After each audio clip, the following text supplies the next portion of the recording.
Hello friends, welcome back to my channel. तो आज की वीडियो में हम कुरान बुक का चैप्टर नंबर 17 है सूरह अल इस्र को हिंदी में सुनेंगे। क्या ही महिमावान है वह जो रातों रात अपने बंदे मोहम्मद को प्रतिष्ठित मस्जिद काबा से दूरवर्ती मस्जिद अक्सा तक ले गया, जिसकी चतुर्दिक को हमने बरकत दी ताकि हम उसे अपनी कुछ निशानियां दिखाए। निसंदेह वही सब कुछ सुनता देखता है। हमने मूसा को किताब दी थी और उसे इज़राइल की संतान के लिए मार्गदर्शन बनाया था कि हमारे सिवा किसी को कार्य साधक न ठहराना। ऐ उनकी संतान जिन्हें हमने नूह के साथ नौका में सवार किया था, निश्चय ही वह एक कृतज्ञ बंदा था। और हमने किताब में इस्राएल की संतान को इस फैसले की खबर दे दी थी, तुम धरती में अवश्य 2 बार बड़ा फसाद मचाओगे और बड़ी सरकशी दिखाओगे। फिर जब उन दोनों में से पहले वादे का मौका आ गया तो हमने तुम्हारे मुकाबले में अपने ऐसे बंदों को उठाया जो युद्ध में बलशाली थे, तो वे बस्तियों में घुसकर हर ओर फैल गए और यह वादा पूरा होना ही था। फिर हमने तुम्हारी बारी उन पर लौटाई कि उन पर प्रभावी हो सको, और धनों और पुत्रों से तुम्हारी सहायता की और तुम बहुसंख्यक लोगों का एक जत्था बनाया। यदि तुमने भलाई की तो अपने ही लिए भलाई की, और यदि तुमने बुराई की तो अपने ही लिए की। फिर जब दूसरे वादे का मौका आ गया तो हमने तुम्हारे मुकाबले में ऐसे प्रबल को उठाया कि वे तुम्हारे चेहरे बिगाड़ दे और मस्जिद में घुसे थे, और ताकि जिस चीज पर भी उनका जोर चले विनष्ट कर डाले। हो सकता है तुम्हारा रब तुम पर दया करे, किंतु यदि तुम फिर उसी पूर्व नीति की ओर पलटे तो हम भी पलटेंगे, और हमने जहन्नम को इनकार करने वालों के लिए कारागार बना रखा है। वास्तव में यह कुरान वह मार्ग दिखाता है जो सबसे सीधा है, और उन मोमिनों को जो अच्छे कर्म करते हैं शुभ सूचना देता है कि उनके लिए बड़ा बदला है। और यह है कि जो आखिरत को नहीं मानते उनके लिए हमने दुखद यातना तैयार कर रखी है। मनुष्य उस प्रकार बुराई मांगता है जिस प्रकार उसकी प्रार्थना भलाई के लिए होनी चाहिए। मनुष्य है ही बड़ा उतावला। हमने रात और दिन को 2 निशानियां बनाई है, फिर रात की निशानी को हमने मिट्टी हुई अर्थात प्रकाशहीन बनाया, और दिन की निशानी को हमने प्रकाशमान बनाया, ताकि तुम अपने रब का अनुग्रह ढूंढो और ताकि तुम वर्षों की गणना और हिसाब मालूम कर सको। और हर चीज को हमने अलग अलग स्पष्ट कर रखा है। हमने प्रत्येक मनुष्य का सगुन अपसगुन उसकी अपनी गर्दन से बांध दिया है, और कियामत के दिन हम उसके लिए एक किताब निकालेंगे जिसको वह खुला हुआ पाएगा। पढ़ ले अपनी किताब, आज तू स्वयं ही अपना हिसाब लेने के लिए काफी है। जो कोई सीधा मार्ग अपनाए तो उसने अपने ही लिए सीधा मार्ग अपनाया, और जो पथ भ्रष्ट हुआ तो वह अपने ही बुरे के लिए भटका। और कोई भी बोझ उठाने वाला किसी दूसरे का बोझ नहीं उठाएगा, और हम लोगों को यातना नहीं देते जब तक कोई रसूल न भेज दे। और जब हम किसी बस्ती को विनष्ट करने का इरादा कर लेते हैं तो उसके सुखोभोगी लोगों को आदेश देते हैं, तो आदेश मानने के बजाय वे वहाँ अवज्ञा करने लग जाते हैं। तब उन पर बात पूरी हो जाती है, फिर हम उन्हें बिल्कुल उखाड़ फेंकते हैं। हमने नूह के पश्चात कितनी ही नस्लों को विनष्ट कर दिया। तुम्हारा रब अपने बंदों के गुनाहों की खबर रखने देखने के लिए काफी है। जो कोई शीघ्र प्राप्त होने वाली को चाहता है उसके लिए हम उसी में जो कुछ किसी के लिए चाहते हैं शीघ्र प्रदान कर देते हैं। फिर उसके लिए हमने जहन्नम तैयार कर रखा है जिसमें वह अपयसग्रस्त और ठुकराया हुआ प्रवेश करेगा। और जो आखिरत चाहता हो और उसके लिए ऐसा प्रयास भी करे जैसा कि उसके लिए प्रयास करना चाहिए, और वह हो मोमिन, तो ऐसे ही लोग हैं जिनके प्रयास की कद्र की जाएगी। इन्हें भी और इनको भी प्रत्येक को हम तुम्हारी रब की देन में से सहायता पहुँचाए जा रहे हैं, और तुम्हारी रब की देन बंद नहीं है। देखो कैसे हमने उनके कुछ लोगों को कुछ के मुकाबले में आगे रखा है, और आखिरत दर्जों की दृष्टि से सबसे बढ़कर है, और श्रेष्ठता की दृष्टि से भी वह सबसे बढ़ चढ़कर है। अल्लाह के साथ कोई दूसरा पूज्य प्रभु न बनाओ, अन्यथा निंदित और असहाय होकर बैठे रह जाओगे। तुम्हारे रब ने फैसला कर दिया है कि उसके सिवा किसी की बंदगी न करो, और माँ बाप के साथ अच्छा व्यवहार करो। यदि उनमें से कोई एक या दोनों ही तुम्हारे सामने बुढ़ापे को पहुँच जाए तो उन्हें ऊह तक न कहो और न उन्हें झिझको, बल्कि उनसे शिष्टता पूर्वक बात करो, और उनके आगे दयालुता से नम्रता की भुजाएं बिछाए रखो, और कहो मेरे रब, जिस प्रकार उन्होंने बालकाल में मुझे पाला है तू भी उन पर दया कर। जो कुछ तुम्हारे जी में है उसे तुम्हारा रब भली भांति जानता है।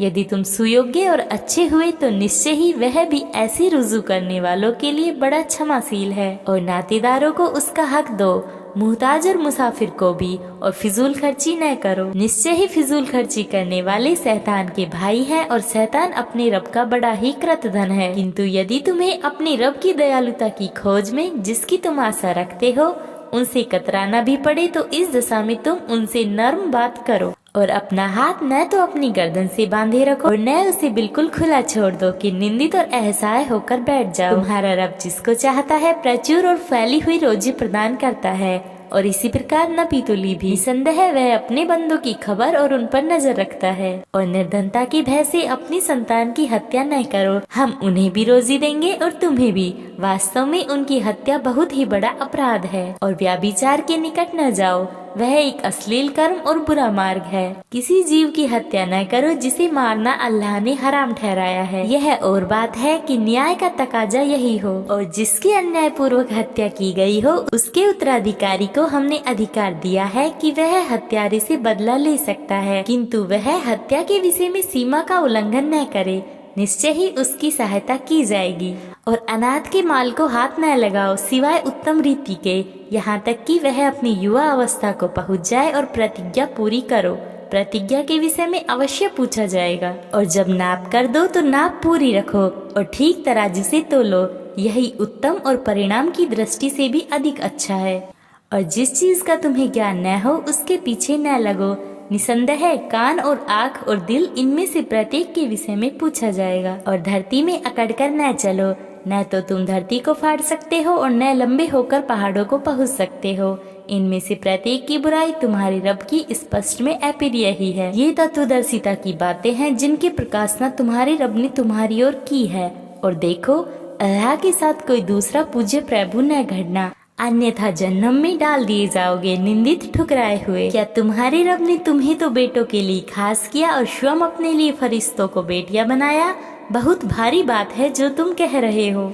हमने इस कुरान में विभिन्न ढंग से बात का स्पष्टीकरण किया कि वे समझे, किंतु इसमें उनकी नफरत ही बढ़ती है। कह दो, यदि उसके साथ अन्य भी पूज्य प्रभु होते जैसा कि ये कहते हैं, तब तो वे सिंहासन वाले के पद तक पहुँचने का कोई मार्ग अवश्य तलाश करते। महिमावान है वह और बहुत उच्च है उन बातों से जो वे कहते हैं। सातों आकाश और धरती और जो कोई भी उनमें है, सब उसकी तस्बीह अर्थात महिमा गान करते हैं। और ऐसी कोई चीज नहीं जो उसका गुणगान न करती हो, किंतु तुम उनकी तस्बीह को समझते नहीं। निश्चय ही वह अत्यंत सहनशील क्षमावान है। जब तुम कुरान पढ़ते हो तो हम तुम्हारे और उन लोगों के बीच जो आखिरत को नहीं मानते एक अदृश्य पर्दे की आड़ कर देते हैं, और उनके दिलों पर भी पर्दे डाल देते हैं कि वे समझ न सके, और उनके कानों में बोझ कि वे सुन न सके। और जब तुम कुरान के माध्यम से अपने रब का वर्णन उसे अकेला बताते हुए करते हो तो वे नफरत से अपनी पीठ फेर कर चल देते हैं। जब वे तुम्हारी ओर कान लगाते हैं तो हम भली भांति जानते हैं कि उनके कान लगाने का प्रयोजन क्या है, और उसे भी जब वे आपस में कानाफूसियां करते हैं। जब वे जालिम कहते हैं, तुम लोग तो बस उस आदमी के पीछे चलते हो जो पक्का जादूगर है। देखो कैसी बातें हैं जो ये लोग तुम पर छाटते हैं। वे तो भटक गए हैं, अब कोई मार्ग नहीं पा सकते। वे कहते हैं, क्या जब हम हड्डियां और चूर्ण विचूर्ण होकर रह जाएंगे तो क्या हम फिर नए बनकर उठेंगे? उनसे कहो, तुम पत्थर या लोहा भी हो जाओ या इससे भी ज्यादा कठोर कोई चीज जो तुम्हारे जी में जिंदगी पाने से बहुत दूर हो, फिर भी तुम उठकर रहोगे।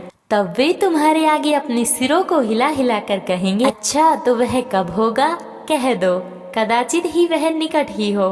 जिस दिन वह तुम्हें पुकारेगा तो तुम उसकी प्रशंसा करते हुए उसकी आज्ञा को स्वीकार करोगे और समझोगे कि तुम बस थोड़ी ही देर ठहरे रहे हो। मेरे बंदों से कह दो कि बात वही कहे जो उत्तम हो। शैतान तो उनके बीच उकसाकर फसाद डालता रहता है। निसंदेह शैतान मनुष्य का प्रत्यक्ष शत्रु है। तुम्हारा रब तुमसे भली भांति परिचित है। वह चाहे तो तुम पर दया करे या चाहे तो तुम्हें यातना दे। हमने तुम्हें उनकी जिम्मेदारी लेने वाला कोई व्यक्ति बनाकर नहीं भेजा है कि उन्हें अनिवार्यतः सम्मार्ग पर ला ही दो। तुम्हारा रब उससे भी भली भांति परिचित है जो कोई आकाश और धरती में है। और हमने कुछ नबियों को कुछ की अपेक्षा श्रेष्ठता दी और हमने ही दाऊद को जबूर प्रदान की थी। कह दो, तुम उससे इतर जिनको भी पूज्य प्रभु समझते हो उन्हें पुकार कर देखो, वे न तुमसे कोई कष्ट दूर करने का अधिकार रखते हैं और न उसे बदलने का। जिनको ये लोग पुकारते हैं वे तो स्वयं अपने रब का सामीप्य ढूंढते हैं कि कौन उनमें से सबसे अधिक निकटता प्राप्त कर ले, और वे उसकी दयालुता की आशा रखते हैं और उसकी यातना से डरते रहते हैं। तुम्हारे रब की यातना तो है ही डरने की चीज। कोई भी अवज्ञाकारी बस्ती ऐसी नहीं जिसे हम कियामत के दिन से पहले विनष्ट न कर दे या उसे कठोर यातना न दे। यह बात किताब में लिखी जा चुकी है। हमें निशानियां भेजने से इसके सिवा किसी चीज ने नहीं रोका कि पहले के लोग उनको झुठला चुके हैं, और हमने समूद को स्पष्ट प्रमाण के रूप में ऊँटनी दी, किंतु उन्होंने गलत नीति अपनाकर स्वयं ही अपनी जानों पर जुल्म किया। हम निशानियां तो डराने के लिए ही भेजते हैं। जब हमने तुमसे कहा तुम्हारे रब ने लोगों को अपने घेरे में ले रखा है, और जो अलौकिक दर्शन हमने तुम्हें कराया उसे तो हमने लोगों के लिए केवल एक आजमाइश बना दिया, और उस वृक्ष को भी जिसे कुरान में तिरस्कृत ठहराया गया है हम उन्हें डराते हैं, किंतु यह चीज उनकी बढ़ी हुई सरकशी ही को बढ़ा रही है। याद करो जब हमने फरिश्तों से कहा आदम का सजदा करो तो इब्लिस को छोड़कर सबने सजदा किया। उसने कहा क्या मैं उसे सजदा करूं जिसे तूने मिट्टी से बनाया है? कहने लगा देख तो सही उसे जिसको तूने मेरे मुकाबले में श्रेष्ठता प्रदान की है। यदि तूने मुझे कियामत के दिन तक मोहलत दे दी तो मैं अवश्य ही उसकी संतान को वश में करके उसका उन्मूलन कर डालूंगा। केवल थोड़े ही लोग बच सकेंगे। कहा जा उनमें से जो कोई भी तेरा अनुसरण करेगा तो तुझ सहित ऐसे लोगों का भरपूर बदला जहन्नम है। उनमें से जिस किसी पर तेरा बस चले उसके कदम अपनी आवाज से उखाड़ दे, और उन पर अपने सवार और अपने पैदल सेना चढ़ा ला, और माल और संतान में भी उनके साथ साझा लगा और उनसे वादे कर, किंतु शैतान उनसे जो वादे करता है वह एक धोखे के सिवा और कुछ भी नहीं होता। निश्चय ही जो मेरे सच्चे बंदे हैं उन पर तेरा कुछ भी जोर नहीं चल सकता।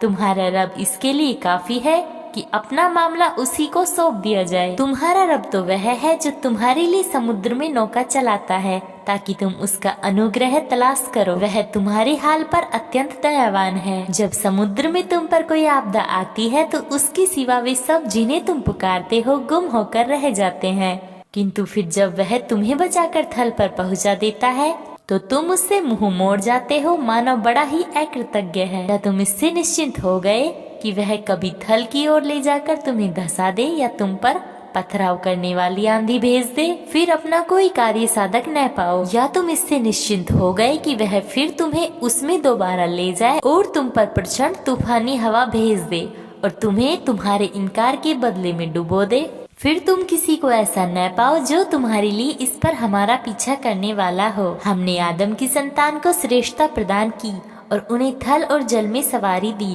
और अच्छी पाक चीजों की उन्हें रोजी दी और अपने पैदा किए हुए बहुत से प्राणियों की अपेक्षा उन्हें श्रेष्ठता प्रदान की। उस दिन से डरो जिस दिन हम मानव के प्रत्येक गिरोह को उसके अपने नायक के साथ बुलाएंगे। फिर जिसे उसका कर्म पत्र उसके दाहिने हाथ में दिया गया तो ऐसे लोग अपना कर्म पत्र पढ़ेंगे और उनके साथ तनिक भी अन्याय नहीं होगा। और जो यहाँ अंधा होकर रहा वह आखिरत में भी अंधा ही रहेगा, बल्कि वह मार्ग से और भी अधिक दूर पड़ा होगा। ऐ नबी, इन लोगों ने इस कोशिश में कोई कमी नहीं उठा रखी है कि तुम्हें फितने में डालकर उस चीज से हटा देने को है जिसकी प्रकाशना हमने तुम्हारी ओर की है, ताकि तुम उससे भिन्न चीज घड़कर हम पर थोपो। और अगर तुम ऐसा करते तो वे तुम्हें अपना घनिष्ठ मित्र बना लेते। यदि हम तुम्हारी ओर जमाव प्रदान न करते तो तुम उनकी ओर थोड़ा झुकने के निकट जा पहुँचते। उस समय हम तुम्हें जीवन में भी दोहरा मजा चखाते और मृत्यु के पश्चात भी दोहरा मजा चखाते। फिर तुम हमारे मुकाबले में अपना कोई सहायक न पाते। और निश्चय ही उन्होंने चाल चली कि इस भूभाग में तुम्हारे कदम उखाड़ दे ताकि तुम्हें यहाँ से निकाल कर ही रहे। और ऐसा हुआ तो तुम्हारे पीछे ये भी रह थोड़े ही पाएंगे। यही कार्य प्रणाली हमारे उन रसूलों के विषय में भी रही है जिन्हें हमने तुमसे पहले भेजा था, और तुम हमारी कार्य प्रणाली में कोई अंतर नहीं पाओगे। नमाज कायम करो सूर्य के ढलने से लेकर रात के छिप जाने तक, और फज्र अर्थात सुबह के कुरान को भी आवश्यक ठहराओ, क्योंकि फज्र का कुरान साक्षात होता है। और रात के कुछ हिस्सों में उस कुरान के द्वारा जागरण किया करो। यह तुम्हारे लिए तदादिक अर्थात नफल है। आशा है कि तुम्हारा रब तुम्हें उठाए, ऐसा उठाना जो प्रशंसित हो। और कहो मेरे रब, तू मुझे खूबी के साथ दाखिल कर और खूबी के साथ निकाल, और अपनी ओर से मुझे सहायक शक्ति प्रदान कर। कह दो सत्य आ गया और असत्य मिट गया। असत्य तो मिट जाने वाला ही होता है। हम कुरान में से जो उतारते हैं वह मोमिनों के लिए सिफा अर्थात आरोग्य और दयालुता है, किंतु जालिमों के लिए तो बस घाटे ही में अभिवृद्धि करता है। मानव पर जब हम सुखद कृपा करते हैं तो वह मुंह फेरता और अपना पहलू बचाता है, किंतु जब उसे तकलीफ पहुंचती है तो वह निराश होने लगता है। कह दो हर एक अपने ढंग से काम कर रहा है, तो अब तुम्हारा रब ही भली भांति जानता है कि कौन अधिक सीधे मार्ग पर है। वे तुमसे रूह के विषय में पूछते हैं। कह दो रूह का संबंध तो मेरे रब के आदेश से है, किंतु ज्ञान तुम्हें मिला थोड़ा ही है। यदि हम चाहे तो वह सब छीन ले जो हमने तुम्हारी ओर प्रकाशना की है, फिर इसके लिए हमारे मुकाबले में अपना कोई समर्थक न पाओगे। यह तो बस तुम्हारे रब की दयालुता है।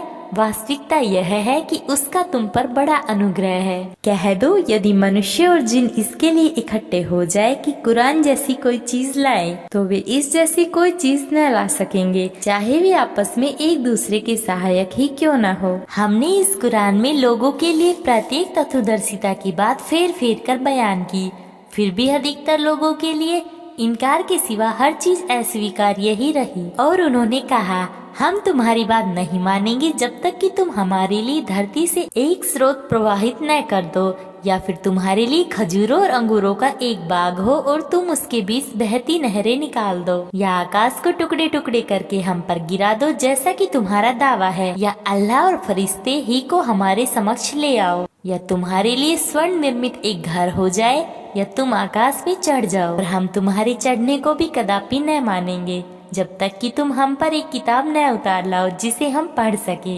कह दो महिमावान है मेरा रब, क्या मैं एक संदेश लाने वाले मनुष्य के सिवा कुछ और भी हूँ। लोगों को जबकि उनके पास एक मार्गदर्शन आया तो उनको ईमान लाने से केवल यही चीज रुकावट बनी कि वे कहने लगे क्या अल्लाह ने एक मनुष्य को रसूल बनाकर भेज दिया। कह दो यदि धरती में फरिश्ते आबाद होकर चलते फिरते होते तो हम उनके लिए अवश्य आकाश से किसी फरिश्ते ही को रसूल बनाकर भेजते। कह दो मेरे और तुम्हारे बीच अल्लाह ये गवाह काफी है, निश्चय ही वह अपने बंदों की पूरी खबर रखने वाला देखने वाला है। जिसे अल्लाह ही मार्ग दिखाए वही मार्ग पाने वाला है, और वह जिसे पथभ्रष्ट होने दे तो ऐसे लोगों के लिए उससे इतर तुम सहायक न पाओगे। कियामत के दिन हम उन्हें ओदे मुंह इस दशा में इकट्ठा करेंगे कि वे अंधे गूंगे और बहरे होंगे। उनका ठिकाना जहन्नम है। जब भी उसकी आग धीमी पड़ने लगेगी तो हम उसे उनके लिए भड़का देंगे। यही उनका बदला है, इसलिए कि उन्होंने हमारी आयतों का इनकार किया और कहा क्या हम केवल हड्डियां और चूर्ण विचूर्ण होकर रह जाएंगे, तो क्या हमें नए सिरे से पैदा करके उठा खड़ा किया जाएगा। क्या उन्हें यह न सूझा कि जिस अल्लाह ने आकाशों और धरती को पैदा किया है उसे उन जैसों को भी पैदा करने की सामर्थ्य प्राप्त है। उसने तो उनके लिए एक समय निर्धारित कर रखा है जिसमें कोई संदेह नहीं है। फिर भी जालिमों के लिए इनकार के सिवा हर चीज अस्वीकार्य ही रही। कहो यदि कहीं मेरे रब की दयालुता के खजाने तुम्हारे अधिकार में होते तो खर्च हो जाने के भय से तुम रोके ही रखते। वास्तव में इंसान तो दिल का बड़ा ही तंग है। हमने मूसा को 9 खुली निशानियां प्रदान की थी। अब इज़राइल की संतान से पूछ लो कि जब वह उनके पास आया और फिरौन ने उससे कहा ऐ मूसा मैं तो तुम्हें बड़ा जादूगर समझता हूँ। उसने कहा तू भली भांति जानता है कि आकाशों और धरती के रब के सिवा किसी और ने इन निशानियों को स्पष्ट प्रमाण बनाकर नहीं उतारा है। और ऐ फिरौन मैं तो समझता हूँ कि तू विनष्ट होने को है। अंततः उसने चाहा कि उनको उस भूभाग से उखाड़ फेंके, किंतु हमने उसे और जो उसके साथ थे सभी को डुबो दिया।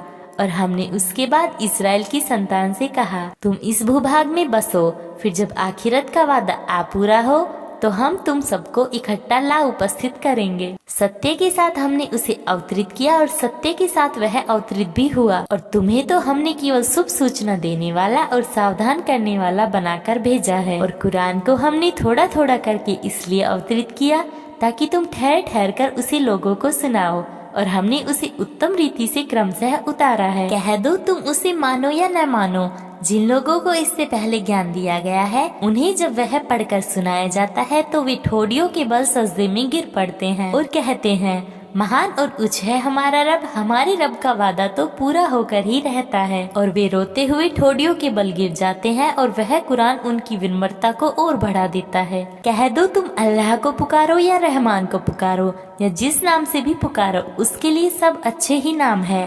और अपनी नमाज न बहुत ऊंची आवाज में पढ़ो और न उसे बहुत चुपके से पढ़ो, बल्कि इन दोनों के बीच मध्य मार्ग अपनाओ। और कहो प्रशंसा अल्लाह के लिए है, जिसने न तो अपना कोई बेटा बनाया और न बादशाही में उसका कोई सहभागी है, और न ऐसा ही है कि वह दीनहीन हो जिसके कारण बचाव के लिए उसका कोई सहायक मित्र हो।